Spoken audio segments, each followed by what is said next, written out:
Good morning. Welcome to the Java Cafe, Java fan. Good morning, everybody. Good morning. Good morning. Hold on. Wait a minute. All right. I think that sounds a little better. Good morning, everybody. Today is Thursday, March 13th, 2025, and you were in the Java Cafe. We are going to jump right in. Our Mayor Wu is with us today, and then at 12:30, Maddrey Goode, who is the new executive director at the New England Culinary and Arts Training Center, will be with us at 12:30. But we're going to jump right in with our mayor in just a second. Now, y'all know that if I got notes out, this is going to be one of those quick. We have a lot to dive into, so let me actually get those open. But let's bring in our mayor. Easy question that we do each time because of what she does in our community. You did something new. Hello. How you doing? I'm good. How are you? I am doing well. Yes, sounded. Everything is good today, Mayor. All right. First of all, while I get my notes up, I wanted to check in with you as we always do, Mayor, and we're not going to jump into the congressional stuff right yet, but just in general, how are you doing as we always do? It is Women's History Month this month, and anything you want to talk about that you've been doing real quick, but how are you doing? And you can also include Baby Mira, who I have yet to see in person. we gotta fix that. We're good. Wait, what day is today? The 13th. So she's 2 months old today. Okay. And it's just like flying by. We had a little take your constituent to DC trip to visit with our congresswoman, among others. And now I'm kind of back in the thick of wanting to, busy time in the city, lots of events as the weather's warming up. But we're also getting ready for State of the City next week, which was postponed from January because that's when she I arrived. wonder why. So there's a lot happening, but all good things. And I'm very excited to be back in the thick of seeing Boston come alive again with the spring. Absolutely. And I have seen you. I looked on social media the other day and I was like, the mayor is everywhere. So one of the things that you mentioned is that you're in preparation for State of the City. That is our time where our mayor, this is a probably centuries or decades old tradition where similar to the state of the Commonwealth and what the former folks used to do in the White House, the State of the Union, you're doing the State of the City. And so is there anything that you are looking forward to highlighting in the State of the City? I think we try to, as a team, treat it as a chance to, basically give a report card, like an update, and have full accountability on what's happened over the last year and over the last few years, and then really be specific about what's coming next. This is a year where it can be hard to predict in a lot of ways because every day or almost every hour, it seems, there's something new coming down from the federal government. They're threatening funding, they're threatening community, they're threatening just policies, all sorts of things. And some of it is pretty specifically targeted at our city and our people as well. So I think most of all, we need to be ready and have the kind of city protections in place. We're thinking through what that means for budget. We're thinking through what that means for different laws and policies and procedures. And we're going to do our best to just be the rock that residents need right now when there's so much else flying around. It is, it's interesting because I love when my guests do a good transition. There will be a lot contained in the State of the City. And one of the things that I'm sure, Mayor, and we can get an update here that you can talk about. When we were on last month, one of the points that I inquired about is about what I was calling what did I call it? White poles and speed bumps. And I've seen some things come out in the news on social media. And so there is, has your perspective changed, Mayor, or the administration yours that leads it? Has it changed when it comes to sort of the street infrastructure? There's a lot of chatter, Boylston, and then, what I mentioned last month. So do you have an update like on your morphed maybe approach to, the street infrastructure? Yeah, I think we're basically it's less about a, personal opinion and more just for the city. We're at a bit of a turning point. This has been an ongoing journey for Boston since Mayor Menino kicked it off now 15 years ago. And when you start something small, you do little things and it might not have as much of an impact on everyone's kind of daily experience around the city. But as we have built out the networks and the bike lanes and the multimodal connected routes throughout the city, once you get to that tipping point of, okay, these routes are now either done or almost there and really flowing through, the widespread impact of that does then start to have an impact on people's day-to-day experience. And it's at the point where now everyone who's traveling around the city at some point encounters a bus lane or the posts or the bus lane. And it's, what started as a way to ramp up as quickly as possible because these things are having separated lanes is necessary for life safety, for more people to get around with more options to, commute to where they need to go. We're at a point though, where we have to start to move past just the move as quickly as possible with a temporary approach, because throughout much of the city now, what bothers me, right? Someone who, if I see a piece of garbage or, litter on the ground, it like really, really bothers me. We need our streets to be safe, welcoming, but also clean and beautiful. And a lot of it can feel like crumpled pieces of plastic that aren't even being used as a bike lane anyway, because everyone parks there. And so we have to pivot as a city and move towards how do we think about this as a permanent structure? If we're keeping this, those poles are really meant to be almost an experiment. It's called tactical urbanism is what some people describe it. It's the way to move as quickly as possible to see if it works, see if it makes things safer, see if it makes it easier for people to get around. But then rather than just move on to the next and the next and the next, while some of these get crumpled, some of these aren't used, some of these are causing other issues for delivery trucks or other communities, let's evaluate and make sure the ones that are working, we make them permanent into curbs with concrete or elevated pathways like in the Southwest Corridor. And then the ones that are causing other issues, let's figure out a way to reach the right balance.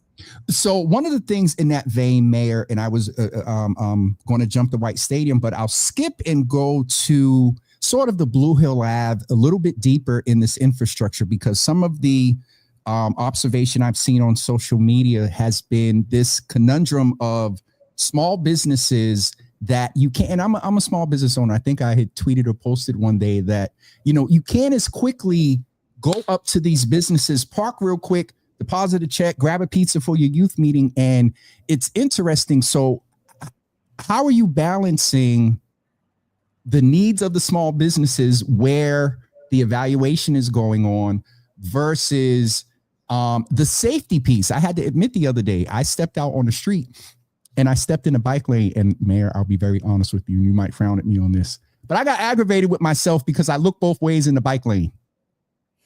For a 53-year-old like me, come on, let's, you know, so how no, but sometimes there are, more often than not, there can be scooters, for example. You know, this is the issue we're trying to solve with the food delivery ordinance.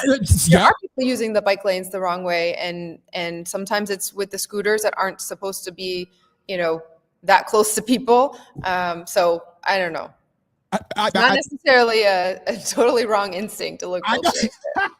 That was just a little bit shady, Mayor. All right, so Blue Hill Ave in that respect of the small businesses and what's going on, if you want, not in the congressional yet, but I know there may be some impact of the federal funding. Right. And also, random question, do you think the JFK and Tip O'Neill building is being targeted to close because they're in Boston? Can I keep it? I'm sorry. Those I had heard, and again, this is not confirmed, that there was conversation about that even before the kind of real focus on Boston, New York, Chicago, Denver. But yeah. I don't know. They're definitely trying to find ways to make sure cities that are speaking out are feeling pain, or at least are the optics of it are that we're absorbing things. So let's go back. I'm sorry to take you off. The Blue Hill Ave piece and the small business in the context of the street infrastructure. How are you handling that with the impact of parking and safety? Yeah. And bus lanes in. Yep. And how to make sure that everyone feels safe too, right? Because, you know, if you look at the numbers on our roadways, it is always the most vulnerable community members using the roadways who end up having the greatest risk to their lives or of injury, right? What do you mean when you say the most? Can you define? I mean, if you're riding a bike or if you're walking, you're not surrounded by like a ton of metal around you that's, you know, keeping you encapsulated in a car. You're gonna be more at risk than people who are in their cars. Now, there are a lot of people in their cars. A lot of people don't have a choice and have to drive. And as much as we would like to believe that, you know, everyone could just take the T if it were more convenient, it's not necessarily affordable for everyone. It's not, although the 28, 23, and 29 bus, we have made it affordable. But when you talk about safety, it's people whose lives are being put at risk every day riding a bike or walking if the cars aren't guided in the right way. And that is matched up against the sort of economic lives of the businesses in the area, the people who are driving in their cars and trying to get to work on time and just feeling more and more and more traffic. So it's all a balance. And I don't think we can assume that, let me just say it this way. Anything that deals with city policies and different city needs, it constantly needs to be evaluated different uses are changing, different needs, more housing's being built, jobs are coming to different locations. And so I just don't think we can say ever that something is done, we're moving on. Now, obviously we have limited dollars and we can't just keep redoing things over and over and over again. But again, this is a moment where I want us to reflect and really think about how we change our mindset to one where we're building permanent infrastructure now that we've kind of tested things for 15 years in different places and reach the infrastructure choices that are permanent, but also more of a process that feels like it's guiding us that way. And when you're designing something to be just like a short-term thing that you could always undo because it's just about a plastic post in the road, you might say, well, let's just go all in on it's working, like safety, right? And let's just go all in on finishing this route. But when you make something really permanent, are we at the right balance? Did we achieve what we wanted to achieve here? And those are the conversations we're having now. Okay. And that informs that 30-day piece that you told. And the 30-day isn't like a be all end all. The goal was to say, we're not dragging this on forever.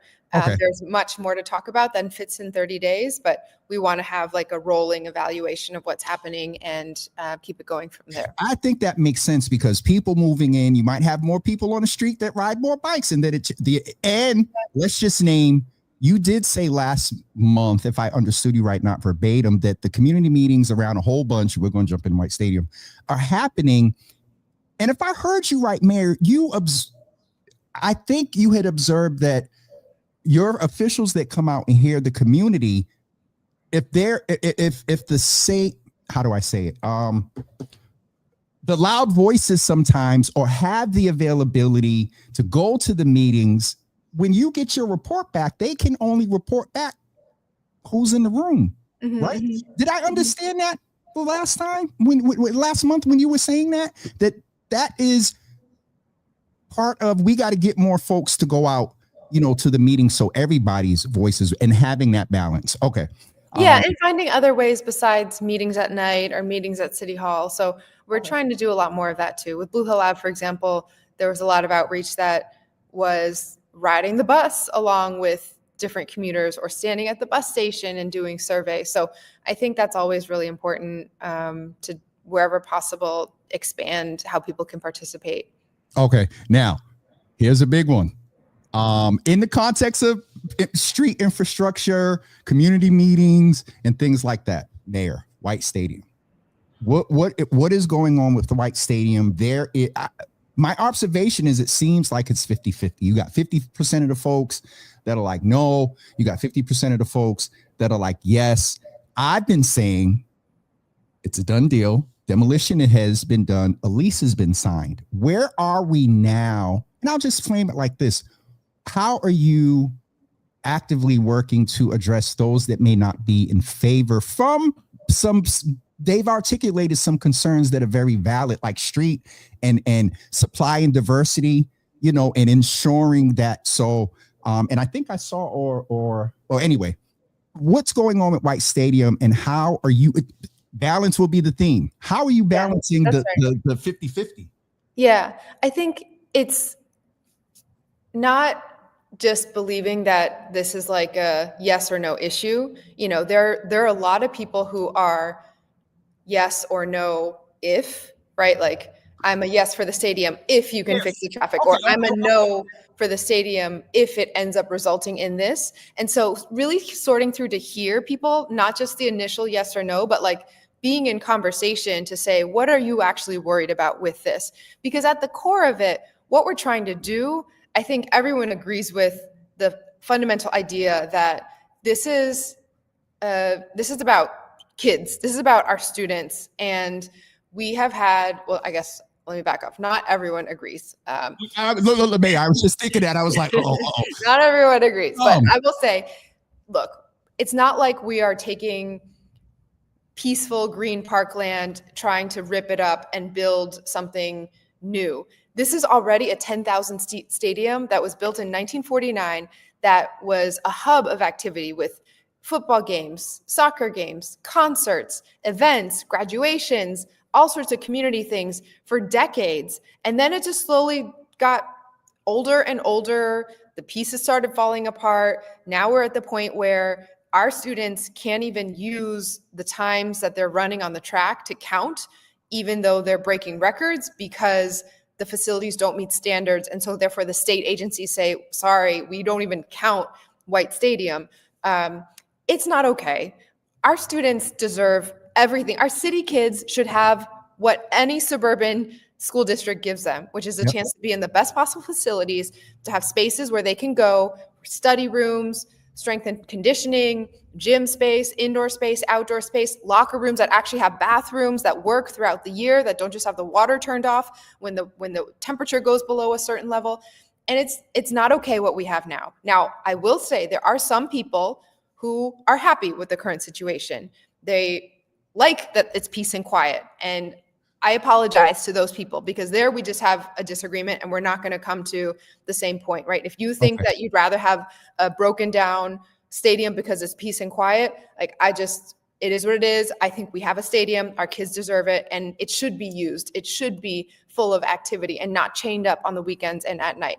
But for many, many, many people, the concern and the opposition is more about, is this going to turn into Carter Playground, right? Am I going to be sold a bunch of promises about how we'll get to use it, and then it turns out that it was taken from us? Not only use, Mayor, but that supply and diversity piece too, for like the vending and all of that. Or is this going to create wealth for people that aren't in the community at all, and this and that? So we basically took all those pieces and put them into legally binding contract language in the lease. So first of all, there is like the traffic mitigation plan has to be a part of the final approvals.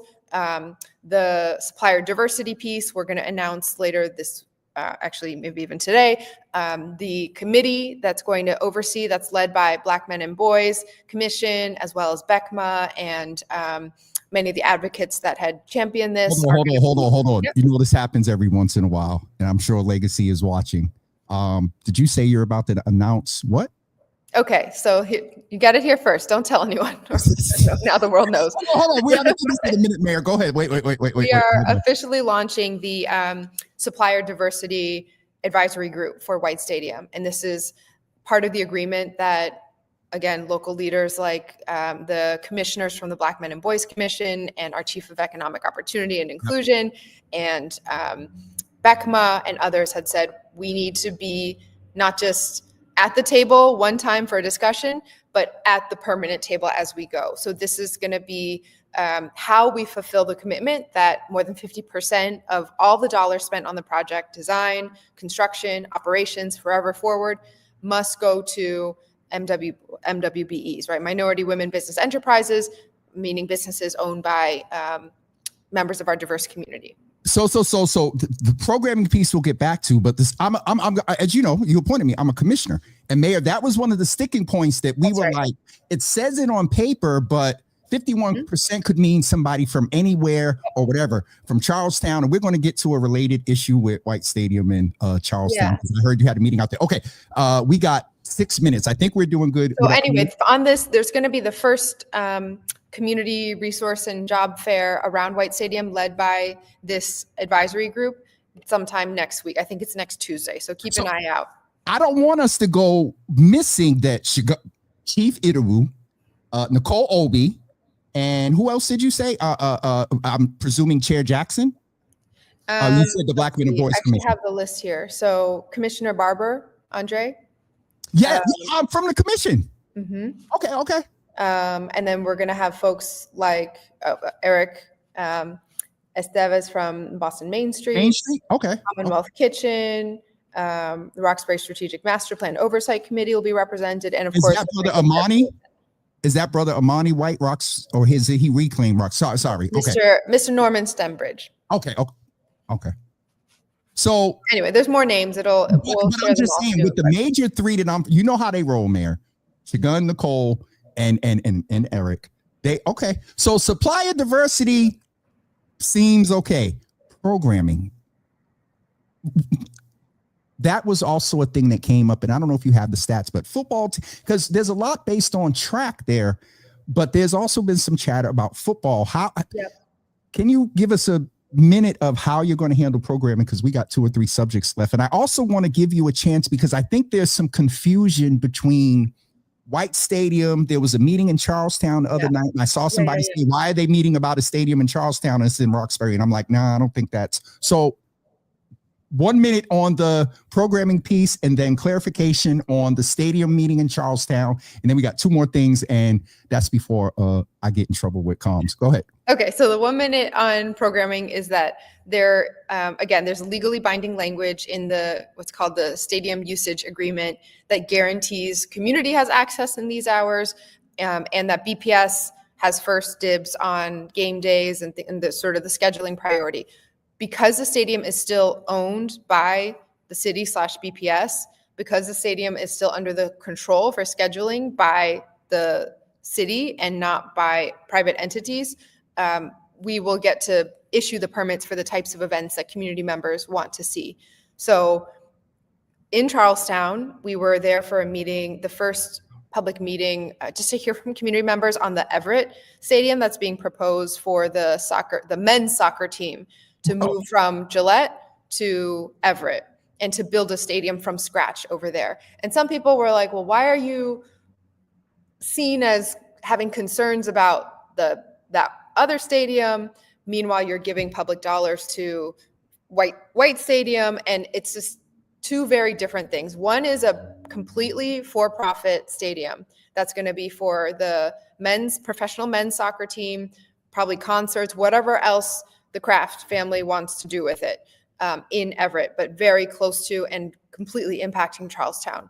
The other is for kids, and it's not for profit. It's getting rented out to the women's soccer team for up to 20 days a year plus practices ahead of the games. But that's the entire, like 90% of the time of our stadium, White Stadium, is going to be for student athletes and community members with strict guarantees and protections. It's a very different situation. So we're basically funding $91 million to redo a stadium so that it is world-class for our kids to use as they deserve. And then on the other hand, there's a for-profit stadium that's getting built, and we need to make sure that Boston is protected. When the casino got built right next to that stadium in Everett, the city had a mitigation package of $68 million.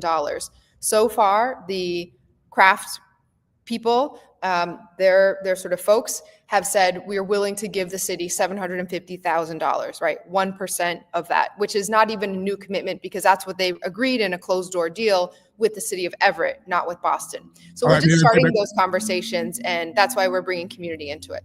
Okay, that one we were going to have to catch up on that one as we go along because there was a lot there.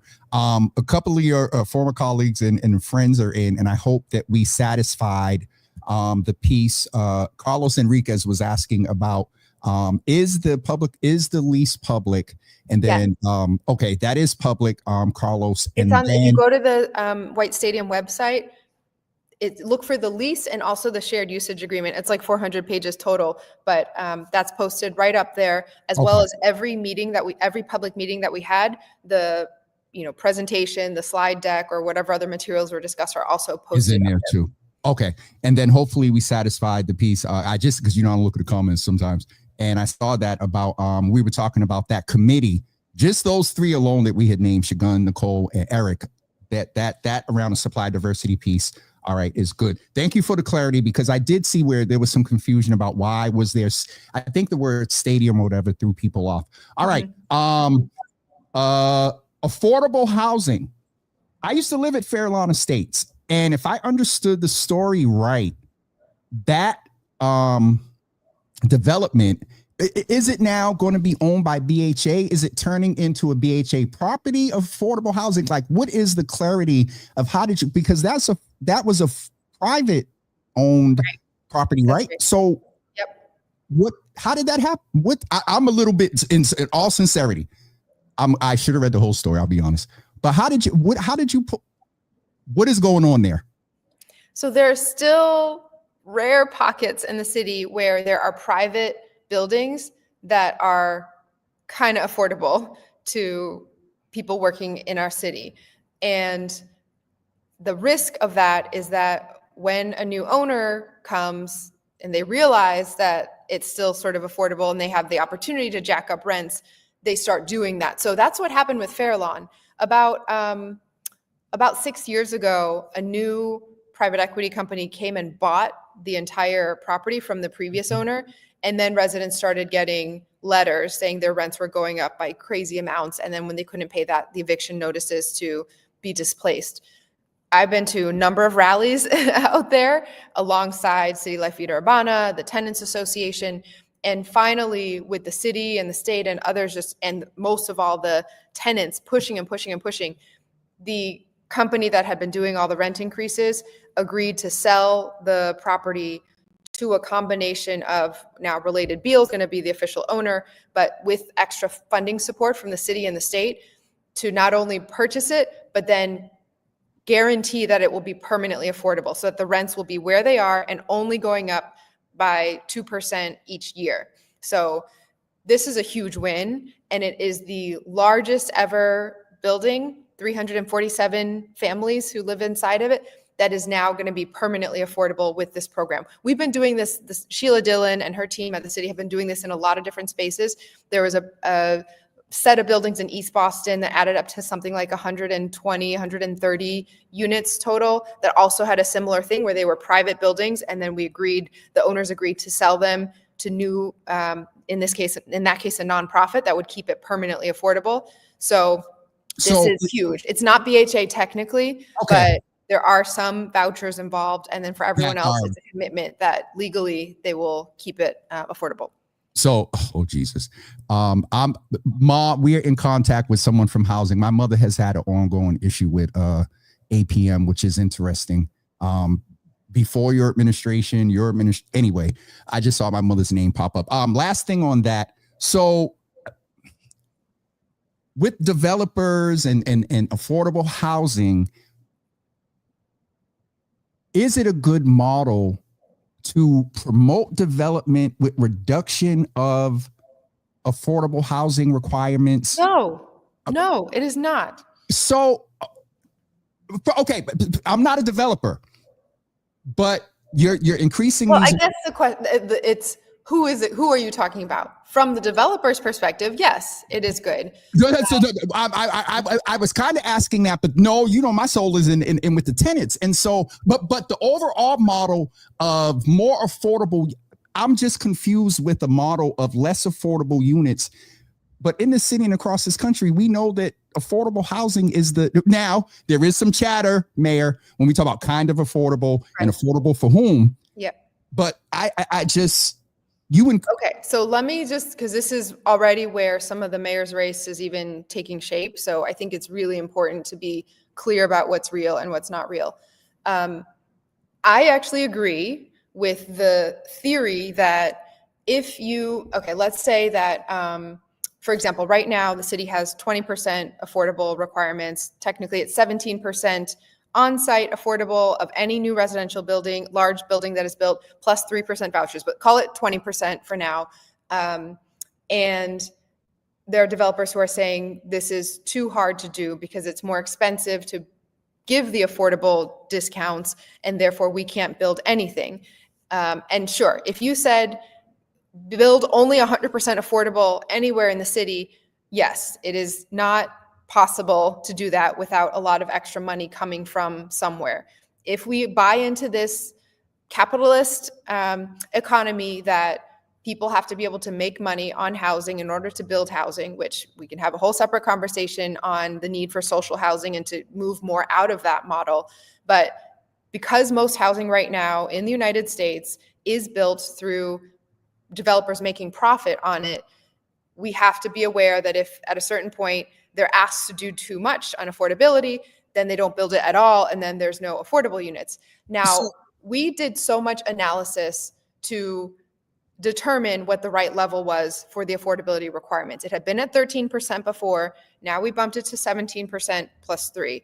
And people are saying, well, if you just take it back to 13 or even less than that, then all of a sudden we'll get new housing, including some more affordable housing. The problem is that if you're only ever building 13% affordable, you're never going to catch up to what you need for families to actually be able to stay in the city. And the other big lie about all of this is that there are all these units now, almost 30,000 units of housing that have been approved by the planning department, the BPDA board, but aren't yet being built because they don't have the money to get them into construction. And some people are saying, if you just get rid of the affordability that you made them do, all of these units would get moving again.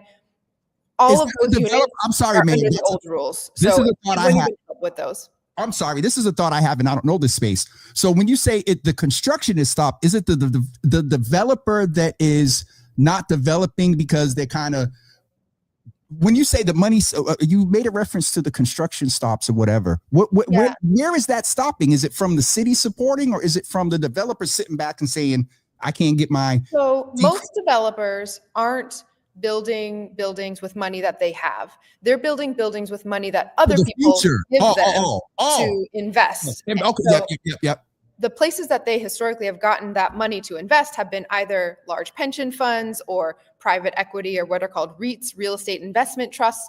And when you are just sitting there with a pile of cash and you look at where to invest your money, do you do it in a building? Do you do it in a bank account? Do you do it in the stock market? When interest rates are so high and you get more out of a bank account, why go through the risk of putting it in a building where something might happen? So it's harder for developers to get that investment money when interest rates are higher, which is something outside of any city's control. But they're saying, because the environment has changed and we're now feeling the pain, maybe we overpaid on our property, maybe we took out too many loans on it, expecting that we would be able to get other people's money to develop it, and now they're putting their money somewhere else. We need a bailout from the city to do it. It is very expensive for a city. We all need more housing. That is unquestionable. But should it come from taxpayers to do that and dismantle affordability requirements, or do they have to absorb some of the risk that they took, and we find ways to use our money for affordable developments like we saw at Fair Lawn and East Boston, or the one in JP that we cut the ribbon on just earlier?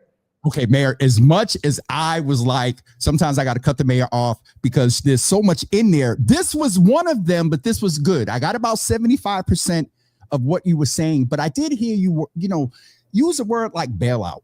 And, so I'll end with this. Over a year ago, you said something about Seaport and the finances and that keeping that AAA credit. And we got to get in the congressional thing. We got to go because Maddrey's waiting in the background. Okay, so we'll come back to the affordable housing piece. Thank you for that. Congressional, I hate this is the last one, but congressional appearance, Mayor. I'm going to be real. There were people in this city that, I can't use the exact words, but they was like, I don't F with the mayor that hard, but yo, she held Boston down and Boston strong. And like, what, number one question, can you give a quick clarity to the $650,000? Oh yeah. Yeah. I definitely wish that did not. So that is the fee to the legal team that had to support us, not just for like back and forth on interview prep or testimony prep, but this was a serious congressional investigation where we had members of Congress and other federal officials threatening to put local officials in jail, threatening to prosecute, threatening to take away federal funding, and also with a very intense information request for lots of documents that they wanted produced. So it is what it is with what the legal team was needed for so that the city could be fully protected. And I just want to be clear, it wasn't just for preparation for testimony, although that was important for me to be able to know down to the letter of the law what our policies were so I could reflect that accurately. But all the documents, all the other things, it's bigger and it's still ongoing, unfortunately. But I'm very grateful to that legal team, also the pro bono team that helped out from Boston. Okay. I wish we didn't have to do it, but when they decided to come after our police commissioner and our city, I think the whole city stood up. It was like, you all but air grabbed. All right, Mayor, just give yourself a grade, because I had asked the public. The average grade was I got to be fair, someone did put F-, but the average grade that I saw was like, because someone had asked me, and I think I said an A, just because an A+ for me is just like, perfect. And there was times I wish you had banged the desk. But then there was times, Mayor, where you was like, yo, if you want the country to be better, you need to fund Medicaid and stop. there was some shady moments there. Mayor, very last thing. For the past, we are coming up on a time in this country, in this city, which is so interesting that we have this person back in, and we left the World Health Organization, and we, and I got it, Mayor, you were the first one as city councilor that I heard mention that day that we were in council. And I think Ricardo was introducing racism as a public health issue, I think, but you had used the term COVID-19 versus coronavirus. We're coming up on 5 years of that. And also coming up on 5 years, you will not be with us again until April. The anniversary of this platform is on next Monday. You will get an ask to come in and pop in for about 3 minutes, or at least send me a video. But at this time, Mayor, Maddrey's in the background laughing. We're going to get ready to bring him in because. Okay, can I read one thing though? Oh, what? Go ahead. This is like a transition from DC to the anniversary piece. Oh, so I was like going back and forth with Reverend Brown, who also had come to DC to stand up and go advocate with the congressional people on protecting Boston and our funding. But I had been sharing with Reverend Jeffrey Brown that in church on Sunday, the Sunday before the DC trip, the scripture that was read was Matthew chapter 7, verse 3-5. And he texted it to me the morning of the hearing, so I would have it in my mind. And I'm just going to read it because this was what was playing through my mind when I was at the hearing. And I promise you it connects to the next thing too. So Matthew 7:3. Why do you look at the speck of sawdust in your brother's eye and pay no attention to the plank in your own eye? How can you say to your brother, let me take the speck out of your eye, when all the time there is a plank in your own eye? You hypocrite, first take the plank out of your own eye, and then you will see clearly to remove the speck from your brother's eye. So I'm in DC talking to people who are saying that Boston or any city where we support people of color, frankly, immigrants, DEI, those are places that make people less safe for whatever reasons that they are projecting onto it.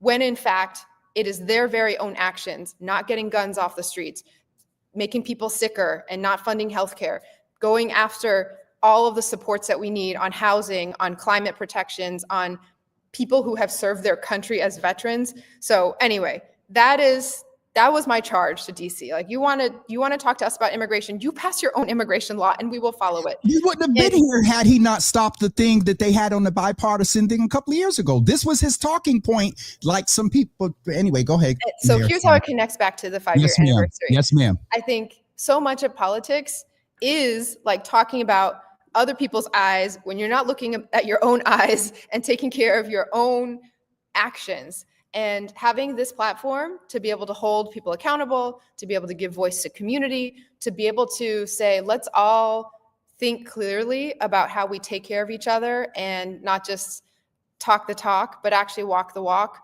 I think it has helped make Boston the best possible example that we could be. It is why I was so proud to go down there and defend our city and have so much to brag about. But you've helped strengthen the accountability of all of us and also the connectivity between all of us too. So thank you. Mayor, I didn't know we were going with the scripture, and I'm about to text Rev. It was literally all Catholics the Sunday before heard that in church. Well, the fact that people were also talking about the fact that you walked up in there with the ash on your head and as sort of a guard, because it was Ash Wednesday, right? You went to church before. Mayor, I just very last thing I have to do is, as someone that used to work for a mayor, and from there, and even though we departed well, when we got together again, he made one comment to the president of Brigham and Women's, and I was permanent within a couple of days. Someone on the screen right now kind of left you. And shout out to Brother Frank, because we miss this brother. But Mayor, who is this young man on the screen with you right now? Congratulations. I know we are just, I never like to lose our amazing talent, but we hope that city role and serving the public is also, a springboard for bigger and better. And so NECAT is just, such an important institution. So Maddrey, thank you so much for all your service to the city and all that you've done on this end. We Now we're gonna call up all the partnerships and all the things that you'll be doing there to stay connected to our young people and what we're doing here. But so proud and so grateful. Mayor, before we let you go, Maddrey, any greeting you want to give to the mayor, and then we got to let her go because I'm going to get it because absolutely. I minutes just want to say thank you for being who you are, Mayor Wu. You represent our city well, and it was a pleasure to be in City Hall. Definitely want to thank Frank Farrell on the work that the team is doing there, and I just look forward to continued success. And we're all in this together. So appreciate you wholeheartedly. Thank you, Mayor. Thank right, you for this time, and thank you for the extra time today as well. And tell Michael and Jess and them and Phyllis, I'm sorry. All right, talk to you soon. Thank you. Brother Maddrey, thank you so much for your patience. As someone that used to be in City Hall, you kind of understand, and you were in the background, and that whole housing affordable thing, I was sitting here like, oh my God. So thank you for your patience, because you could have texted me and been like, yo, Jimmy, I got a 1 o'clock. I got to get off of here.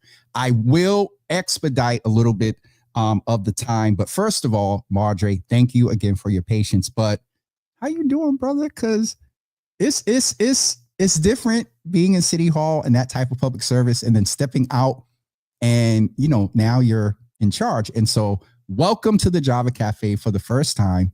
And I'll give you an opportunity to say good morning to the audience. And then we're going to talk about a little bit of your story, the mission of NECAT, and then also your vision and how that comes together, and then some events that are coming up.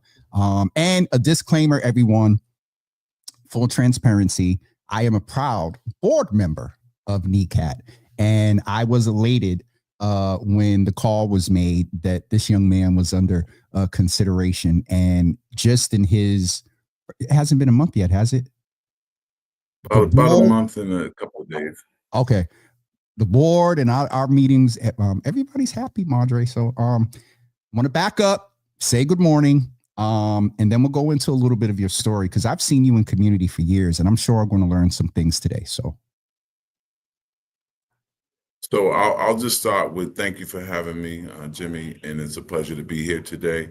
I'm a proud resident of Roxbury, born and raised, and so one of the things that's near and dear to my heart is the elevation of our community, understanding that we want to make sure it's equitable for all. So part of my background in workforce development for years and years and years was really helping individuals with significant barriers to getting employment, and see that as a way for individuals to actually get themselves out of situations, because we all need financial stability in order to do the things we need to do for ourselves and our family. And so being part of this community, NECAT is located in Roxbury, so I have the fortune of still being in Roxbury. I'm really less than 5 minutes from where I live.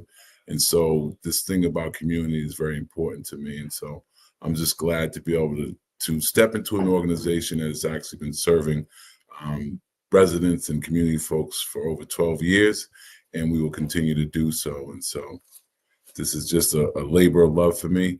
And one of the things that has been brought to me is, like, a lot of things in the world change, but one of the things that is constant, that food is important to people, and a lot of things have been done one plate at a time. And so this concept of food, love, community, all comes together in a nice circle for me here. You and Mayor Wu are not going to come up into my Java Cafe trying to preach. He said, one plate at a time. We can change. Maddrey, okay. So let's get in. You talk about NECAT 12 years. I remember seeing you, I think first seeing you around, I want to honestly say it was somewhere probably, if I'm right, Goodwill. Yes. That's kind of like my first memory, but in community, saying what's up for years. And then we got to work together. You were a commissioner and then went to chief of staff, but give us a little bit of your journey. I picked up Roxbury, but give us a little bit of your journey. Are you Boston born and bred, and like school and like your prior like career success? So yes, I was born and raised right on the Dudley Street corridor, and so close to Uppins Corner, Mary Hannah Park. Some folks would say Dorchester, some folks would say Roxbury. But yeah, my parents met in Dorchester, had me. I have a sister as well. Vanessa Goodnight, who has done a lot of work in community as well. Was fortunate to be bussed out to Concord, where I graduated from Concord Carlisle as part of the MECO program. But really, after that experience, went to Northeastern, but found myself at City Year in my early career. And one of the things that was really moving for me was being in the Trotter Elementary School, really seeing the disparities around education up close and personal. And at that point, I knew that I could do a lot of things, but it was important for me to do something in community and to be that mentor. And I would say mentorship has been important to me throughout my career. I could name countless individuals, but particularly, I definitely had my start at City Year with Robert Lewis Jr., who made a huge impact on me. And then I was able to move into Boston Private Industry Council, where I was actually working at the city for my first, and a lot of folks don't know, on the youth opportunity at the time. And so I was able to become the career development manager there. And then after a while, I had an opportunity, and I went into this very intentionally. I was the youth job guy in the city of Boston. So I wanted to go to Goodwill, where I could be the job guy for all the city of Boston. And so that I could work with individuals, even that have grown in age, but still be there for that support. And one of the things that was really important to me was having business at the table, because I think a lot of times folks who go through programs, they come through the door and they want a job.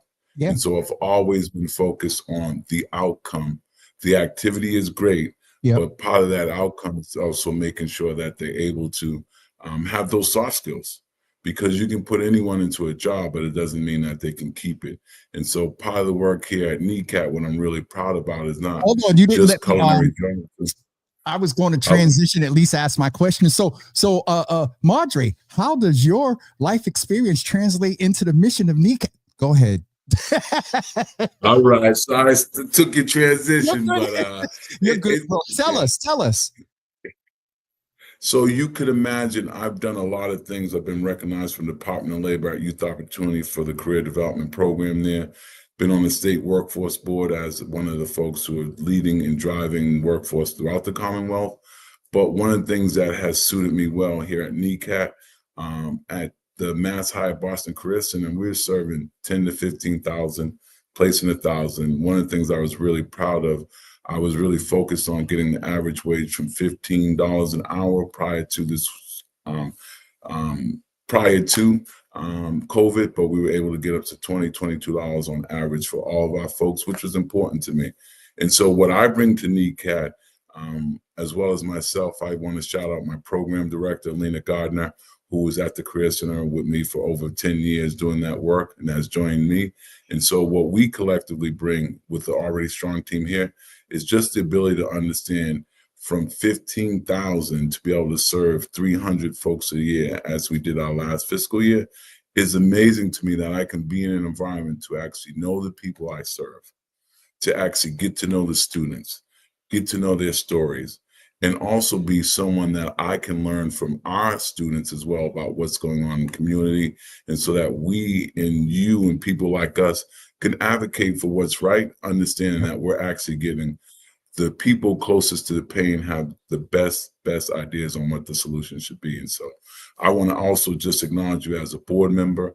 You bring so much talent and skill to the table that I look forward to our next evolution of working together outside of the Black Men and Boys Commission to take this thing to the next level, brother. Appreciate you. I'm excited, man. And a couple of my development subcommittee members, they was like, "Oh, James, it's good to see you in the meetings." And so I was really, I've loved what NECAT does, and we'll spend a couple of seconds being very specific about what NECAT does. But knowing your spirit and you being there, there was just this energy to where, ensuring, and I'll be honest that this no matter who was in that post, I was going to support, but knowing you and seeing you as a Black man, I'm going to back up and make sure that you succeed.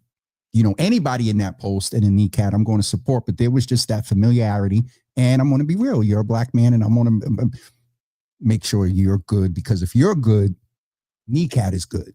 So what is the mission? We hear NECAT, New England Culinary Arts Training. I've been throwing on the word center. Martin's going to get me, but New England Culinary Arts Training is the name of it, the acronym for NECAT. Tell us very in layman's words, the mission, how you interpret it since being there. What I've interpreted is just a continuation of the great work and really finding individuals who may have, may have some barriers, but understanding that those barriers don't necessarily define them. That's right. We are all part of this collective, and we all make decisions. And so one of the things that I know NECAT is really focused on is taking folks who really have a passion for cooking, may have done it somewhere, somehow, but getting them the professional skills, particularly around serve safe, and then giving them that in-person training. And we have a beautiful auditorium here for our learning style. Then we have a beautiful kitchen. Can we time out for a minute?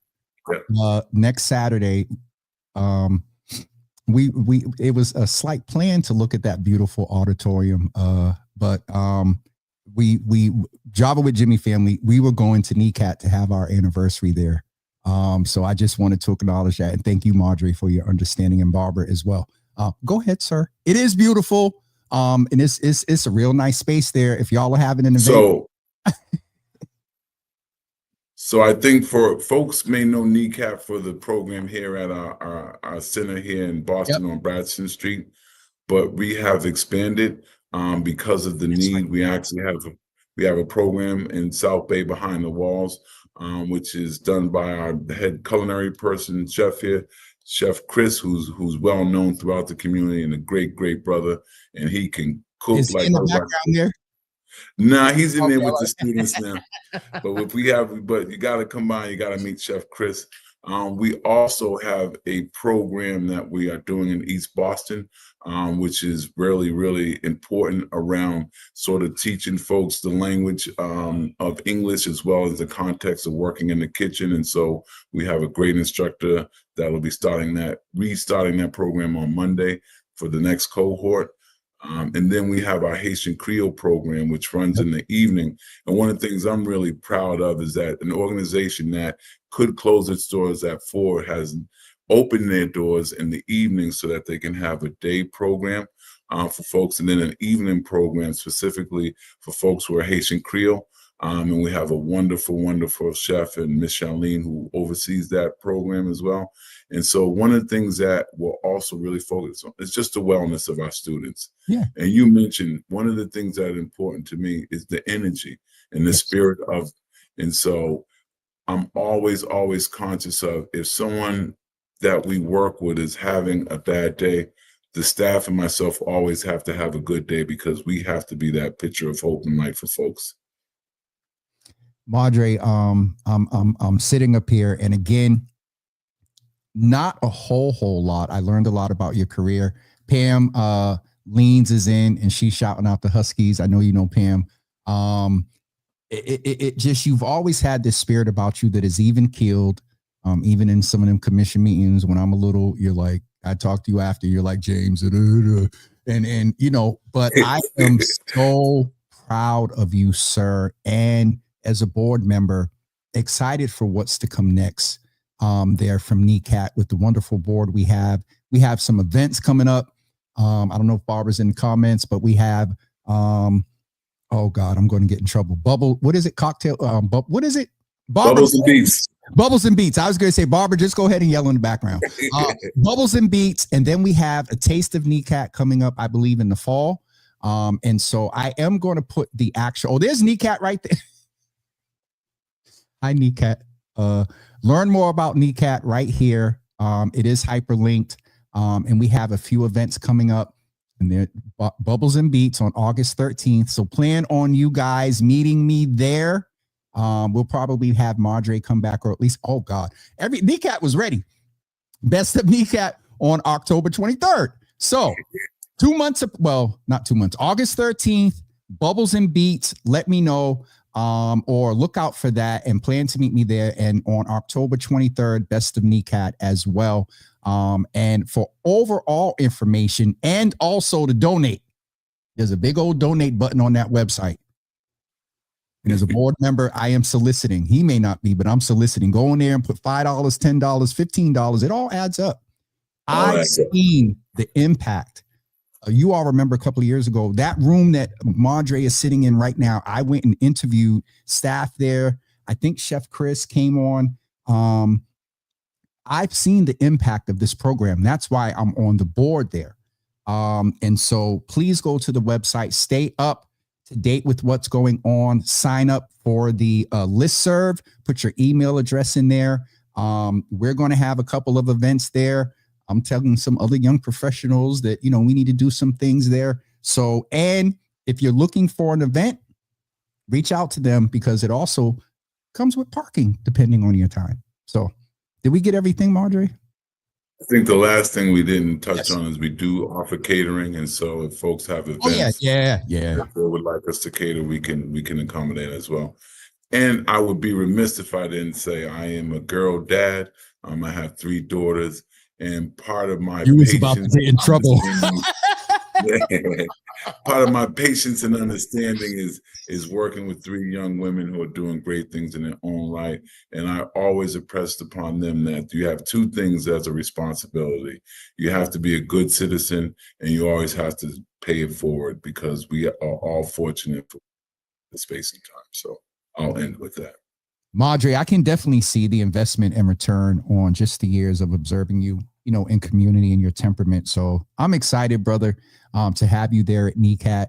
We, any place that you've been, you're going to be missed. So we miss you in the space of the commission and the Office of Black Male Advancement. But salute to you, sir. And NECAT is lucky to have you, the students there. And so we appreciate you, sir. And I think when's the next, and we have a development meeting coming up. But even Maddrey, since you've been there, there's been some wonderful developments of some things. So let me get off of here before we start a board meeting and I get in trouble. Barbara, that can hear in the background, thank you so much for your help with this. And Maddrey, I will be in touch as we develop what we're going to do around this anniversary.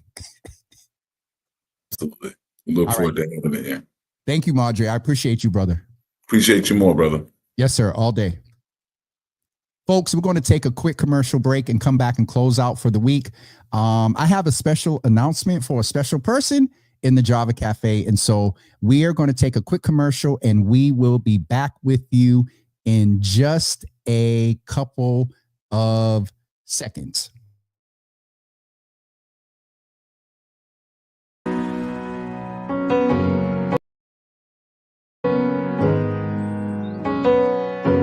I'm a very sensitive person, and I feel the pain of my people. They know me, they call on me, and I assure them that I'm not a provider, but I am one who cares. I always say to them, well, it's better to know than not to know, because if you know, you can do something about it.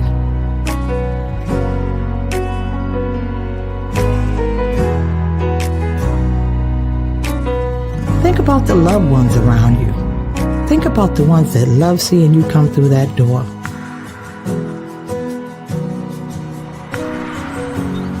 Take the step and get tested. That's it. Save lives and get screened for colon cancer. For more information, visit boston.gov/cancer. Folks, in that vein of that commercial, save the date. May 3rd, 2025, the 4th annual Joseph R. Betancourt Health Fair will be taking place in the Roxbury area. So save that date of May 3rd, 2025. You all know how we do at the health fair. And I'll just leave that there for now. Today, as you all know, Thursdays are my Fridays. I will not be back in the Java Cafe before Sunday. Sunday, March 16th is a national holiday. Sunday, March 16th should be a holy day. Now, my mother wouldn't like that. Sunday, March 16th is the birthday of Mama Java, Gina Marie Hills Harris, will be years old. And so I want all of you, all 70 of you, no matter where you're watching, maybe this will get the folks on Twitter finally to type. Do me a favor, Go in the comments and blow up today. Today's the start of her birthday. We'll start it off today. I got to hit because I heard she's going to Grace by Nia on Saturday. So I got to hit Nia and let her know that Mama Java is coming. So do me a favor. Go in the comments and type happy birthday hashtag Mama Java. MAMAJAVA. I like that. MAMAJAVA. Wish my mother, my number. She's the only person that I will be comfortable using the term fan. She is my number one fan. I love her so much. She's been through a lot. We've been through a lot, but I call her the church mother. Yesterday, I was in the middle of something and I'm being mom. Well, I'm going to Grace by Nia on Saturday. And I said, well, Mom, what you want me to do? Let Nia know. Yes. So do all this other stuff with other folks. And certainly for you, Ma. Love you. Appreciate you. Have not always been the best son, but you have been the best mother that you could, despite a lot. And I feel my eyes getting moist, so I'm going back off. But Queen Nick says happy birthday, Nikki. Ma over. She's been a godmother. And listen, we used to open our house. People used to stay there. There are people that are doing stuff in this city that used to break dance on our floor back in Heath Street, feeding people. And now, Ma, even in real time, I'm realizing that even in times when it was tough for us, you had put out. So even in your tough times, we were still taken care of. And so, Ma, I love you. We'll figure out what we're doing for Sunday or a little bit after that. Because my mother's birthday also coincides with this anniversary. In the past few years, it's been after. But I'm going to try to get something done on Sunday. So we're done for today. Please, I only see 12 comments. I need these comments to hit like 30. Twitter, YouTube, all of y'all. Wish my mother a happy birthday. Please. Thank you. Okay. Again, today is my Friday, and I'm getting ready to get off of here. We will see you on Monday at 10 a.m. Once again, I want to thank Mayor Wu for coming in. I encourage you all to go back and watch that. I got to go back and watch that thing where she broke down the affordable housing 13 up to 17 plus 3. I believe it was over the years. I meant to ask her, but I'm still standing 10 toes down that crap that went on with stopping the tax plan that she had. So, Dr. Swaby, good to see you in the room. I'm going to acknowledge these real quick. Dr. Swaby, Tashad, thank you. Sharon Cornelius, thank you. Nisi, thank you so much. Tay, thank you. I love you too, Ma. Debbie, Sister Debbie, thank you. Nisi, thank you. Nisi, I think we already got you. Y'all in here, a couple of, y'all did the hashtag. Thank you. Shamika, thank you as well. Pam, thank you. Thank you. Pam said, Care Access is offering free health screenings, including a blood test for this little known cholesterol. Join them at La Sala on Boston at Pam's spot, which is actually today, and you can register. The hyperlink is there. So today through Saturday, you can go and get blood tests for little known cholesterol. And I believe that may be a type, Pam, that we may not know a lot about. LP, parenthetically A. And so definitely need to learn about it. So Pam, let me know. I owe Dina an appearance from one of her doctors. But Pam, if there's somebody we need to hook up with to learn about this, please let me know. I think I got all the birthday wishes. NECAT, we appreciate you and all you do. And them people cook down there. Jesus Lord. I love the board meetings because we get to eat. All right, I'm getting ready to go. Sister Debbie's birthday tomorrow? Debbie Stubbs? Sister Debbie, your birthday's tomorrow too? All right, Sister Debbie, we're going to wish you a happy birthday. God will supply all of your needs. Remember that? Sister Debbie, when you see me, I know you're going to swing. Sister Debbie, happy birthday to you too. All the people in March, happy birthday. January birthdays, February birthdays, I missed, and sometimes I get few folks and I get in trouble. But thank all of you for joining us today. Again, to Mayor Wu, to Maddrey. Please don't forget to go and support NECAT. Make a donation, sign up and be on the listserv. I'm working with one of the chefs there. We're thinking about doing like a young professionals sort of thing to support NECAT, because I'm telling you, there is great work that's going on there. All right, I'm done. Today's my Friday.